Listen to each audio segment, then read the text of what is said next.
Knowledge is power, or so we're told. But what happens when the pursuit of knowledge becomes a prison? When intellectualism, meant to illuminate the path, instead blinds us to the experience of living? Throughout history, philosophers, psychologists, and spiritual traditions have warned against the dangers of over-intellectualization, when thinking too much about life replaces actually living it. And this video will explore how the obsession with knowledge, rationality, and intellectual superiority can detach us from reality, hinder our personal growth, and ultimately leave us disconnected from ourselves and others. We live in an age where knowledge is more accessible than ever. With a few keystrokes, we can pull up endless books, articles, and academic papers on virtually any topic. But this overwhelming access to knowledge has given rise to a new kind of trap, the illusion of understanding.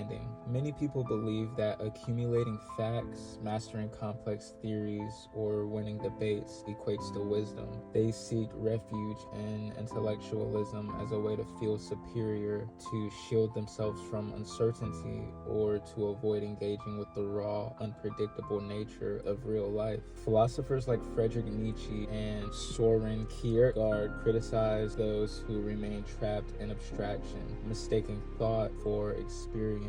Nietzsche called it a sickness of scholars, people who, in their endless theorizing, lose touch with the vitality of existence. Kierkegaard described it as the paralysis of analysis, where an individual becomes so consumed with dissecting every idea that they fail to act. This kind of intellectual elitism creates a dangerous divide. It isolates the individual from others and from themselves, trapping them in an echo chamber of their own mind. True understanding isn't just about knowing, it's about feeling, experiencing, and applying knowledge to life. The danger of over-intellectualization is that it places thought above experience, logic above emotion, and theory above action. This detachment can lead to emotional suppression, where individuals become so focused on thinking rationally that they neglect their own emotions, dismissing them as irrational or insignificant. In psychology, this is often seen in those who struggle with emotional avoidance. Carl Jung warned against the over-reliance on intellect at the expense of the unconscious and emotional self. He believed that true individuation, becoming a whole self-actualized person, required integrating intellect with emotion, logic with intuition, and knowledge with lived experience. When someone intellectualizes their emotions, they may be able to explain their feelings in great detail, yet remain emotionally numb, unable to actually process or express them. The more we analyze life, the more we risk getting stuck in endless loops of thought. This is the paradox of overthinking. In an attempt to understand life, we may end up paralyzing ourselves, questioning every decision, every action, and every belief to the point of inaction. Buddhism warns of this mental trap, often referring to it as papanka, the proliferation of thoughts that create unnecessary mental suffering. Stoicism, despite being a philosophy of rationality, also warns against excess intellectualism.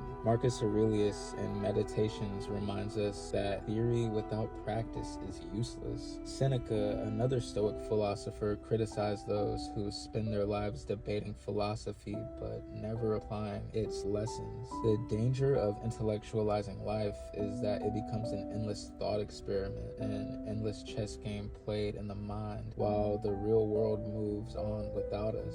So, how do we break free? How do we balance the pursuit of knowledge with the actual experience of living? The key is integration. First, embrace action. Knowledge is valuable, but only when applied. If you find yourself overthinking, ask, am I using this knowledge as a tool or as an escape? Challenge yourself to act even in the face of uncertainty. Second, reconnect with your emotions, allowing yourself to feel without the need to intellectualize. Practice mindfulness. Be present in your experiences rather than analyzing them in real time. And finally, cultivate wisdom rather than just knowledge. Wisdom isn't about knowing the most facts. It's about understanding when to use knowledge, when to let go, and when to simply live.